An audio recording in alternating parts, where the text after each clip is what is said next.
and treat me right. And when we get together, turning down the lights, need you 100, need you 100%.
Hello, everybody. Happy Winning Wednesday. Let me see those W's for those of you starting to turn your cameras on. Excited to be with you guys today. Awesome. Thank you, Dustin, Joey, Oscar. Excited to see you guys today. So I'm Gabby. I am the VP of People at Cardone Ventures. Excited to be able to connect with you all on this Winning Wednesday. And so for those of you who don't know, or maybe this is your very first 10X employee call, first, please put a 10X in the chat so that we can give you a formal welcome if this is your very first time on our call.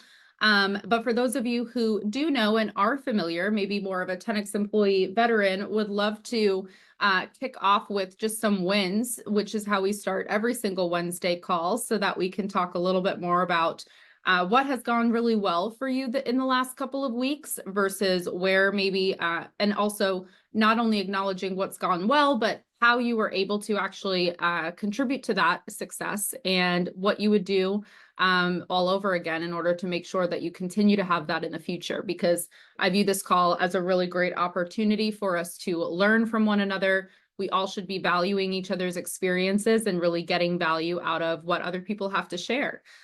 So with that, we're going to spend the first, 10 minutes or so sharing some different wins. So if you would like to share your win, please throw up your hand. That way we can call on you, and let's try to target like 2 to 3 different people. We always say we don't miss targets here. So if the target is 3 wins, I would love to make sure that we hit those 3 wins being shared. So awesome. First, we have Blanca. If possible, would love for you to turn your camera on. Awesome. And then if you could share your win. Okay. Hello, can you hear me? Yes. Okay, nice. So I was just this morning, just like a couple of minutes ago, we were talking about first of all, I'm from Diet Law. I'm a paralegal. We're an immigration law firm, right? So we're just talking about doing some damage control calls with clients, and I was explaining to my coworkers that I always use the Cardone method, right? I always tell them, like, if I don't know the answer, I'm always like, that's a very good question. Do you mind if I go and get that answer for you and call you back in like a couple of hours? And then if by the end of the day I don't have the answer, I always set up reminders for myself to like text the client and like, hey, just letting you know I'm still getting this for you. I'm going to be in touch tomorrow. Is that okay? And I always confirm, like, is this your preferred method? So by doing that, I've received a lot of very, very good feedback from the clients, because they're always like, you always call me back. Like, I love talking to you. You always give me what I need and you're always calling me back. So that's amazing. So I call that a win. Like, knowing that I'm helping them and that I'm being able to not only provide them with answers, but put them at ease, because most of the time they get upset and they're like, I'm going to speak to a manager or an attorney or da da da da da. So I'm like the middleman there, like, no, wait, I can solve this. Awesome. So yeah. No, that's fantastic. And also just great to get the feedback, as well, of the, just the fact that what you are doing is working and that people appreciate that. We always talk about follow-up and the art of being able to effectively follow up with with clients. I train my team on this all the time when it comes to candidate communications, because we run a lot of interviews, and even just being able to have that touch point of, hey, just wanted to let you know we're still waiting on a decision, or we're still thinking about you, just so that they know and feel appreciated. You can do that from so many different perspectives. Doesn't take much time. And my recommendation for you, if this is something that's really effective for you, is it one of your goals perhaps in the future to lead a team? Are you currently leading a team? I'm not leading a team. It definitely is one of my goals, but at this moment, because we just created this department and it's called like the legal department. So I'm one of the first paralegals that they hire for this. Like, I scaled up, right? Like in the firm to get here. And that's really, really good. That actually just happened. And I'm getting my first department on Friday. So I'm very excited. So that's another win. But yes.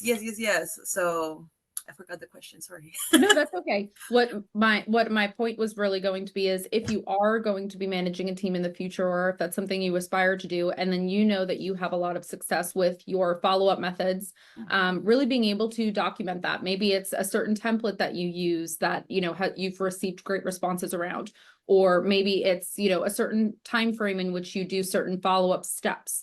Documenting that, getting that approved by your manager so that you can show other team members who are coming into your organization and say, hey, this has been really successful for me. Therefore, I'm going to document this and ensure that other people are able to follow that process in the future.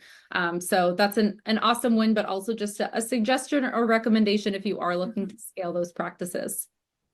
No, for sure. The duplication process is a big piece of what I do every single day. So I always try to duplicate myself, even if I'm not in a leadership position. Like, if we're between equals, like, I share what works for me, and I always try and share like how I did it. Like, for this specific case, I do strategic calendaring, like setting up the reminders in the calendar, 5 minutes, just to remind myself, you gotta call this client, or you gotta text them, or you owe them an answer. And that way I ensure that I don't forget those calls.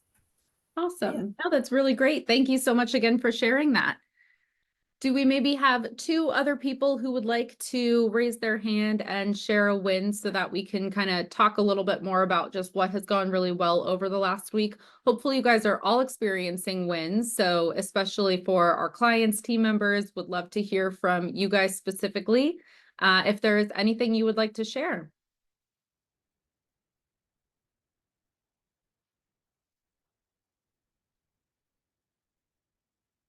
Love the silence. I am totally comfortable with that. Okay, we can have Dan for sure. Let's get you unmuted. So, I said this earlier in a leadership meeting, I think in the week, but a big win for me has been how accepting and open-minded my team has been to my coming on board. There's a lot that needs to be done. And so I was trying to gauge the process by which to do that, looking at the R3s and kind of starting to get to know everyone last week. And I had a difficult moment yesterday with a meeting I was in, and I was disappointed in how the meeting went. And it was with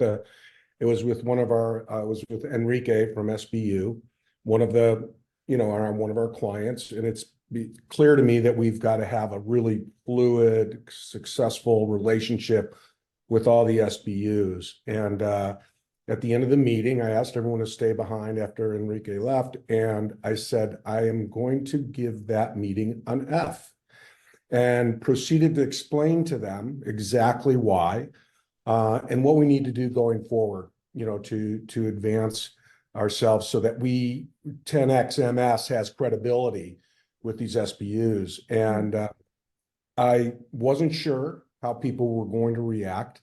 I almost thought about soft pedaling it, but I decided, because it was in my opinion, an epic fail, just the way the whole thing unraveled. And everyone was so receptive to that grade and so receptive to how we're going to do these meetings going forward. So I didn't just, admonish them. I said, not good. Here's what good looks like. So the win for me was the receptivity, because that doesn't always work. I've led a lot of teams over the years, and some people get defensive or what have you. But everyone in the call, there was 5 other people from my team on there, and so big win for me to see that I can critique the team with success. So I was respectful, of course, but critique the team with success and know that we can affect change going forward. Yeah, absolutely. No, that's first of all, an awesome win for you to really walk us through. So I do appreciate that. And, I think it is important that even when correcting anybody's behavior or, really providing direction, that receptiveness and responsiveness is great. And that's kind of goes also into something that I was going to talk a little bit about later, of really establishing like performance expectations and standards through one-on-one. So great segue into that topic for later today. Thank you. Awesome. Well, if we don't have any other wins, would love to dive into a little bit of what we were talking about last week, which was the one-on-one form. And I was, thinking through this lens of us having had several new team members start last Monday, and really wanted to provide clarity for anybody on this call who is either new to their environment or is developing maybe new rapport or relationships with a manager, or even just wants to create better, more effective communications with their actual current managers that they have in place. So through the one-on-one form, that is what I'm going to walk you guys through here today. And I am actually going to pull this up. I know we didn't have a ton of wins today, but I do want to try to create some engagement and some energy around the topics that we have, so that you guys can feel really confident and clear on what we're looking for, and really just how you can add more value to your current communications that you're having with your managers. So to really kick things off here with the one-on-one form, I am going to go ahead and just share my screen really quickly. And I did just get a question in the chat on scheduling these one-on-ones. So do we schedule these, or does the manager? So this is something that you would be scheduling. So the way that it works at Cardone Ventures, and I would assume that this applies to most of our clients, because this is how we do teach it from a best practice standpoint, is that when a new team member is out of onboarding, they are actually going and then scheduling these calls with their managers so that they're able to have more consistent communications with them. So can you guys all see this screen, the one-on-one form? Okay, perfect. So the first thing that we talked about was actions taken. And if you guys were on the call last week, you might remember that I talked a little bit about how you are communicating the actions that you've taken since your last one-on-one. I do feel like it's really important to reiterate part of this, because to me, this is all about how are you conveying what has been done and in what manner are you conveying that information. So for me, I oversee a couple of different functions. I oversee people and like HR essentially. I oversee recruitment. I oversee our recruitment service, or I manage the director who's responsible for that. So I have ultimate oversight over that team. And then also our office administration. So 4 different topics that I am responsible for relaying information around in a 30-minute one-on-one meeting with Natalie. So I have to figure out what information is important for me to tell my manager in the one-on-ones versus what are things that are coming up that I can text her about, call her about, email her about, so that she's able to make faster decisions. And there isn't this like long gap between us having met in our one-on-ones and feeling like things aren't being addressed and things are just sitting and waiting for the one-on-one to take place. So big thing that we talked about last week was all about communication and how you are actually and when bringing up those specific touch points and those topics with your supervisor. So hopefully you guys have had a chance to really think through, what am I communicating and when, so that you're really able to get the most value out of those conversations. But under actions taken, I'm going to write on this template for just a minute so that you guys can see, and then I'll delete it so our whole company doesn't see this. But I would go under HR and like bring up my topics there. Then I go under admin, then I go under recruitment services, and then I go under corporate recruiting. And I'm actually able to bring up just a handful of bullet points. And so under recruiting, I might talk about like, I don't need to tell her every single role we're hiring for, right? Like she knows that there's weekly reports that she gets where she can see. What would be valuable information for me to bring Natalie is maybe we're behind on 3 roles that I know that she's directly in charge of. We're looking right now for a social media director, a social coordinator, an EVP of business services. Those are all roles that Natalie is like directly really cares about the most, right? So if I'm behind on those roles, I'm going to get ahead of it and tell her why we're behind and what I'm doing about it. So actions taken, I've decided to source for the specific role. I've reached out to an external recruiting agency. I'm putting a different recruiter on this position. Like, what are the specific things that I'm doing in order to overcome that? Under recruiting services, I might just say how much cash we collected, how many clients we have, if there's been any client escalations, like those most important pieces. So hopefully you guys are starting to kind of track with what you should be talking about in your actions taken section. Before I move on, I want to see if there's any questions that you guys have on this specific section. And if you guys are all even using this form, put a 10x in the chat if you are actively using this one-on-one form or something very similar where you are responsible for talking about your last 2 weeks. Awesome. Holly, Amanda, Brooklyn, awesome. So a handful of you are actively using this, which is great. Because I want to make sure that you really are able to optimize this currently. Because I honestly, in the past, have not used this form super effectively, and my one-on-ones were not a valuable use of my time or Natalie's. And it's shifted drastically over the last 2 years, probably, as I've really elevated more and kind of understood how to get the most value out of these. So then the next section here is where you would be talking about your metrics. And I was just kind of thinking a little bit about this when Dan was sharing his win, because he was talking about people really needing to understand like what the expectations are and how we set those performance standards.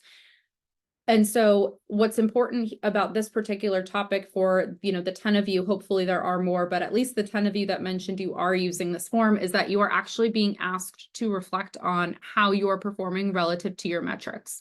So if you do not understand what your metrics are, what the specific targets are for those metrics, then it's hard for you to really assess your own performance on that. And then that's how we wind up with issues in the future where people are really unsure or unclear on what they're supposed to be doing, or if they're getting critical feedback from their manager, they don't really know why, because you don't have these like objective stats to really talk about. So would love for maybe somebody to pop in the chat. What are some of your specific metrics that you are currently tracking in your role, whether you're reporting on it in your one-on-ones or not? Would love to start there. And I did see a question come in. So MOI scale or KPIs, should we have both personal versus department metrics? So in this particular section, I'm talking about personal metrics because these are like specifically, how am I performing relative to that? And the idea is that your individual metrics report and like roll up to your department metrics.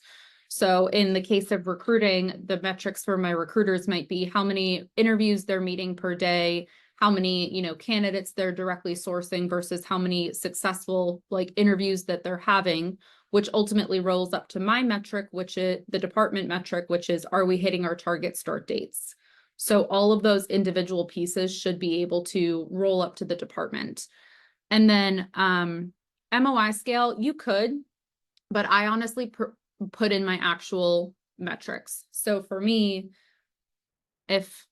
sorry, I'm like going back and forth between sharing, not sharing, but I like to be able to see the whole group. So if I'm looking at my metrics, part of it is based on people resigning within the organization.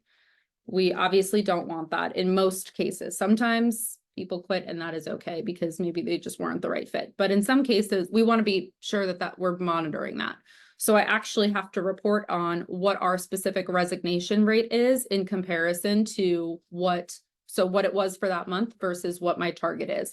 There really shouldn't be like we shouldn't be exceeding a certain threshold every single month in people resigning from Cardone Ventures. If there is, then we create conversation around the reasoning as to why. Is it a specific department?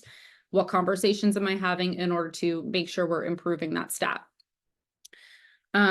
Versus 10x recruitment services, are we hitting our cash collected targets? Those would be like the metrics that I'm reporting on for that department.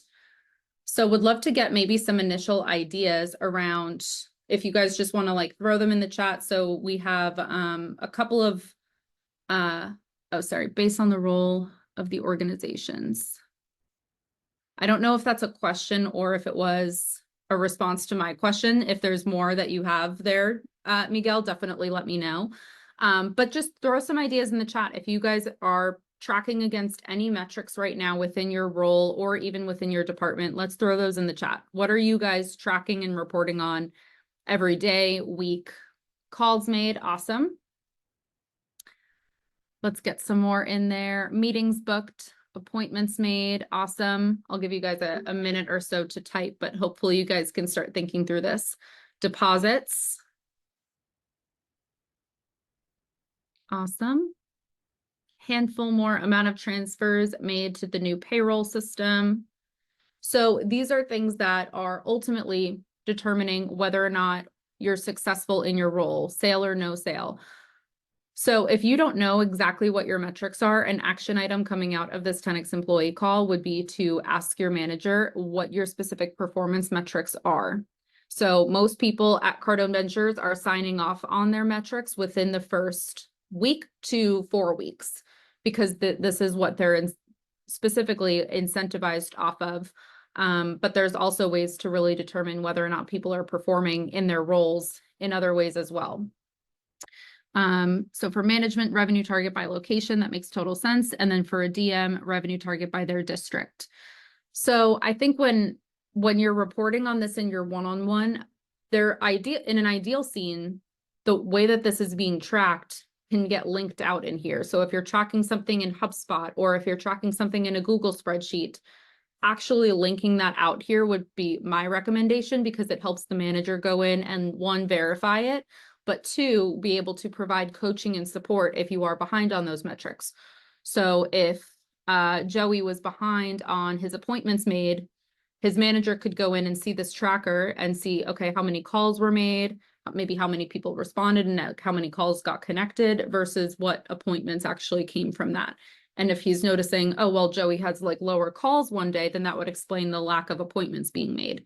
So it creates this conversation when then the manager can say, hey, Joey, I noticed that your calls were a little bit lower this week. Like, how can I support? Are you, having trouble like getting people on the phones? Are you, like talking with people too long on the phones where you're not able to generate additional volume? So those types of things are the conversations that can spark. Awesome, Brooklyn, for linking out and preparing the update next to the link. So that's exactly what I would do. So that way you're able to create easier conversations around that. So the next piece here is your development plan, which I have done a ton of different calls on development plan. If you've been on this call for like the last 2 years that I've been doing this, you've definitely heard me talk about this more than once, but I do think it's so important and relevant this time of year because we are actively going through performance reviews.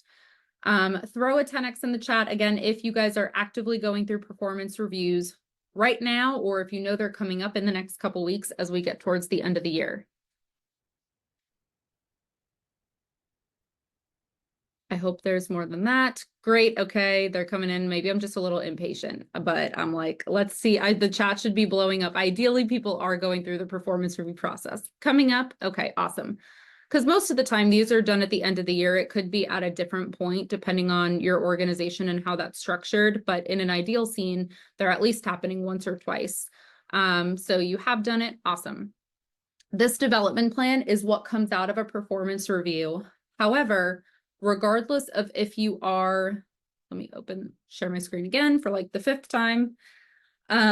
If you are going through the performance review process or not, you should be creating some sort of a development plan. So again, for those of you that use this exact form, great. There is already a section for you to be able to go through this. If you are not using this one-on-one form, then you essentially, you can still very easily create this. And I do think it's valuable for you to have these conversations with your manager. But if I was completely new to the organization, which is kind of what I've been talking a little bit about over the last 2 weeks, regardless of how much tenure I've had, or if I've had a performance review, as a 10X employee, as someone who is very goal-driven and goal-oriented, you should want to develop as a team member, and you should be able to reflect on what you know you're doing really well versus what are specific areas of opportunity for you in your role. And in an even more ideal scene, you've actually gotten feedback, regardless of how long you've been with the company, to some extent on your performance in your role. So even if it's just been like a handful of weeks, you've probably had some sort of an exchange with your manager where you kind of know like if you did something wrong or if you did something right. And so with your development plan, what you can do in here is actually indicate what is the specific area of development that you are going to focus on or target. What is the actual action you're going to take in order to improve that area of development? Which quarter are you going to focus on this for? For most of us, this will say quarter 1 or quarter 4. And then what action have you taken versus what roadblocks exist? So for us at Cardone Ventures, every single person coming out of their performance review creates this development plan and their manager signs off on it to essentially show that they have approved that process.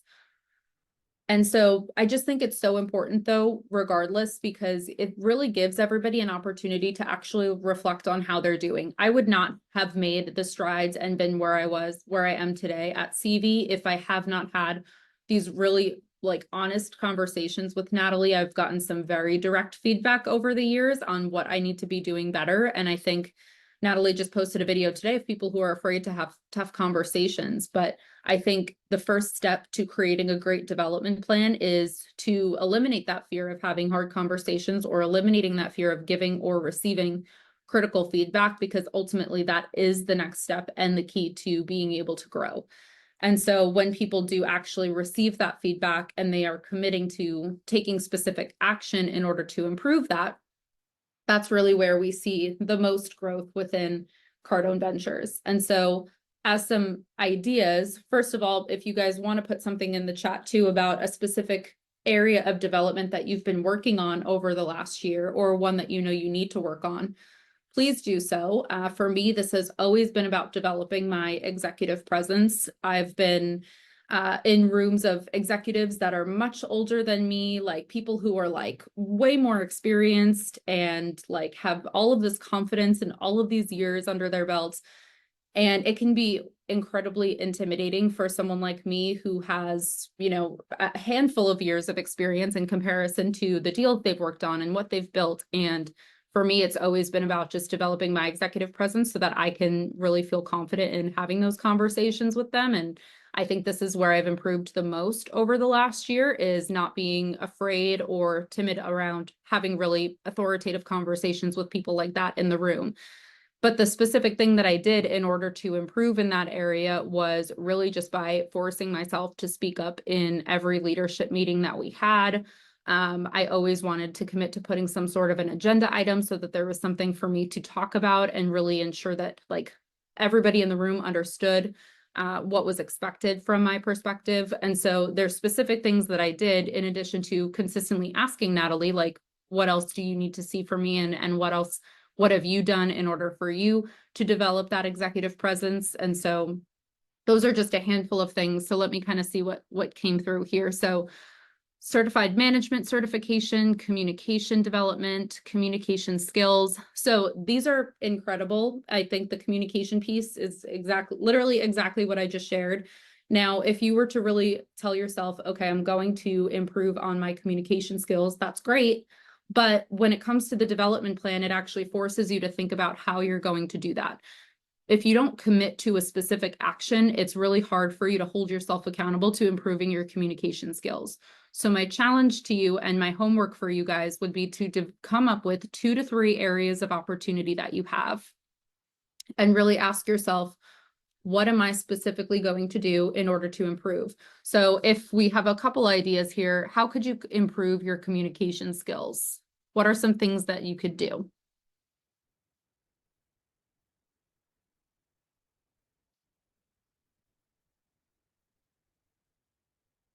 Reading books on communication, leading meetings, that's awesome.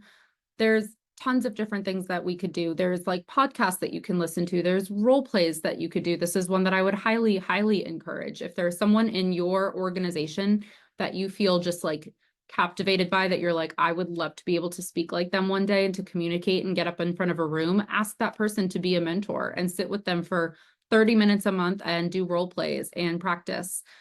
Listening, of course, is super important. I think the more tactical and specific we get, the easier it is to hold yourself accountable, the easier it is for your manager to hold you accountable to it and to really be able to measure your progress along the way. So those would really be my main recommendations for you guys. Definitely take some time to go through this. I will be back in about a month, I think is the next time I speak on here. So you guys have a couple weeks with some new speakers hosting these calls, but hopefully you can give this some thought. And by the time we meet again, it'll be close to the end of the year, so we can talk a little bit more about these development plans. But thank you guys so much, and I hope you have a great Winning Wednesday.